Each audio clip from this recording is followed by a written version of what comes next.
was certainly not born with a steering wheel in my hand. I learned in my teenage years that I had a fairly high mechanical aptitude and got into overhauling an old Ford when I was 16. I won't tell you what year, that will be too much for the dateline. But it wasn't until I came to Australia and really saw the races at Sandown and got hipped up and started asking myself what I was going to do with myself. So I was 22 at the time before I started driving. I wish now I'd started much earlier, but you know, we're not all Einsteins when it comes to our career paths. But those 4 years, 18 through to 22, I wish I had behind the wheel now, but we can't do everything perfectly.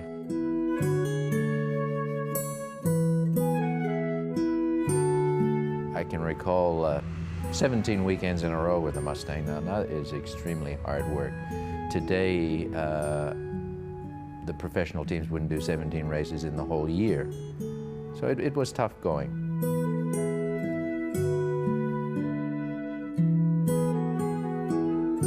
Of the 100 wins I had in that car, I can recall that only 2 of them were actually gimmies, where all I had to do was drive it. So 98 times it was get the whip out, and there was always someone prepared to rip that flag away from me. The championship has always been tough in Australia. That's what's made it so popular with everybody. If it was easy, everybody'd be doing it, I suppose. Overall, it's more important to win Bathurst, but from a personal point of view, it was something that I had always set. I wanted to become an Australian touring car champion, and that was really what was my existence from one month to the other. But Bathurst was always on the horizon, and because of the significance of that race, everything you did all year was a preparation for Bathurst one way or another anyway. Allan Moffat there, and that vision courtesy of Greg Miles, great to have a look back at that. And James, we're just talking on the set here, that's about 94, 95, judging by the TUI sticker on the Synovus car in the background there, and the denim shirts, very mid-90s as well. But yeah. Great memories, some of those beautiful images as well. But I guess the last few weeks, I mean, it all happened on the day we're at Mallala, weren't we, for the Trico Trans Am series. And in the week or so that follows, I guess the level of tributes that were paid, I mean, a couple of minutes on the nightly news, absolute proof and reminder that your dad transcended the sport. He was bigger and better than just being in the motor racing column. He was big ticket, that's for sure. Yeah, that's a very nice way to put it, Noon. So, yeah, the couple of weeks since his passing, there's been a lot of people that have messaged or spoken that have been very kind, but yeah, it's sort of, I guess, really driven home the impact he had on Australian motor racing. We're trying to find the right word. I mean, legend gets bandied around a lot in motor racing and sport. Icon's probably the next level up from legend if we were putting it on a scale. Yeah, it's still not quite right though. I'm going with giant. I think that's probably the next level up from icon and legend. I mean, there's no other way to view it. The achievements on track, I mean, a lot of this has been said over the last few weeks and over previous years, but look at those brands on some of those cars. I mean, anyone that could get sponsored by a bank is a legend. I mean, normally you go to the bank asking them to loan you money, but they sponsored him. How good? I think I know what he's talking about here too, James. Took my mind off the job.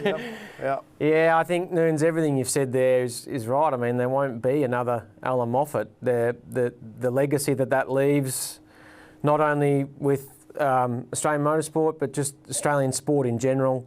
You know, people resonated with Moffat, Brock, those household names, and you know, they're just great memories. Even looking back at this stuff here, you know, it's just such an iconic name, and the legacy, you know, will never be filled. 4 Bathurst wins, 4 Australian Touring Car Championships, but when you hone in, the 70s was an Allan Moffat era. That's when his 4 Bathursts all come in the space of 8 years, the famous one too, 3 of the 4 touring car titles, the Sports Sedan Championship in the Monza. the Sebring 12 hour. I mean, everyone forgets about that, James, in 75. I mean, that's a major American enduro race, and go and look at the photos. There he is with the winning car in the aftermath of that win. Yeah, and we were talking about this the other day, Nunes. He actually wasn't, not many people probably would realise with that Sebring win, he wasn't actually meant to drive that car, but it was Ronnie Peterson, who was a Formula 1 driver at the time. He got injured and couldn't drive the car, and through a connection in Ford, believe it or not, Dad got recommended to drive in place of Ronnie Peterson, and went on to win the Sebring 12 hour. So yeah, some great stories that have resurfaced. And you talk about the bank. Well, I'm sure he wouldn't be unhappy for me to tell this story now, but when that ANZ sponsorship ended for him, the managing director for ANZ, it was in Collins Street in Melbourne, asked him to come into the office and delivered the bad news for him. But in delivering the bad news that the sponsorship wouldn't be continuing, he wrote Dad a cheque for $300,000 in 1990 as a sort of a thank you parting gift. Not bad in 1990 to get we're not going to continue the sponsorship with you, but here's a cheque for $300,000 just to sort of keep you going for the upcoming year. So it's a good story. I need to get a new bank manager, Cliff. Yes, don't we all? No one's ever done that to me. Is he still at the bank? If that's his bad news, I'd love to know what his good news was anytime he spoke there. But, I mean, you told the story here, the last show that we were on, which was filmed just before the weekend of his passing, going for a ride in the Synovus car around the Yuyangs and that sort of stuff. I mean, although he retired from racing in 1989, he did that Fuji race that he won with Klaus Niedwitz. He then actually did a little Macau race the weekend after, I think it was, which isn't probably as well remembered, but he still drove. He still got behind the wheel. I think there was some imagery we found the other day at the office of him driving one of the Sierras at the Bathurst Media Day in, I think, 92. Yep. He ran that Falcon down at the Yuyangs. He still got behind the wheel. He just didn't go and race. Yeah, and he did those speed comparison tests at the Grand Prix with yep. Jack's dad, Larry, involved. For B&W, and there was a bit of a Castrol connection there. So, yeah, I suppose if I was able to go, do anything, it would be to sort of go back in time and, witness what the 70s and some of the cars he had and just. And this is the Monza. This is in the Malvern Road workshop, where the Moffat assaults on Bathurst and the championship. It's where they all came from. Yeah, it's crazy for me to think now with, I guess, how race teams operate and the suburbs they operate, in big factories in Dandenong or Campbellfield or, the outer suburbs of Metro Melbourne, if you like. And Dad's workshop for all those years was in downtown Toorak, So, 711 Malvern Road. A lot of campaigns came out of that workshop, and I spent, so many hours in that workshop as a young kid. One day dreaming to race at Bathurst. I probably wore the gearboxes out in the Sierras, sitting up on stands, pretending that I was doing laps of Bathurst.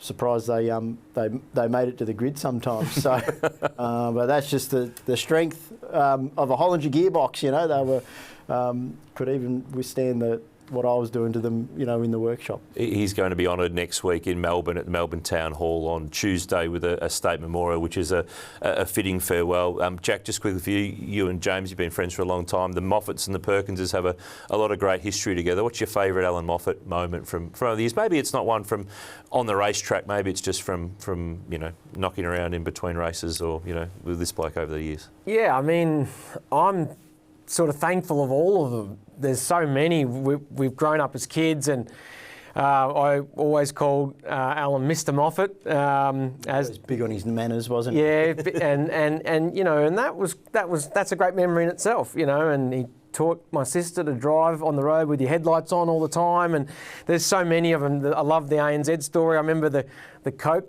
story. He told us when he never had and we've got these Cokes here to pay tribute, but he told us he had the sponsorship, but it was never firmed up with a contract. And one time he decided to ring him up and see if we could get a contract. And that led to them saying, shut it down. We don't want to have a sponsorship arrangement. And he told me once about Fatty Gagan ripping the gear lever off, but couldn't tell the story because he had his stutter.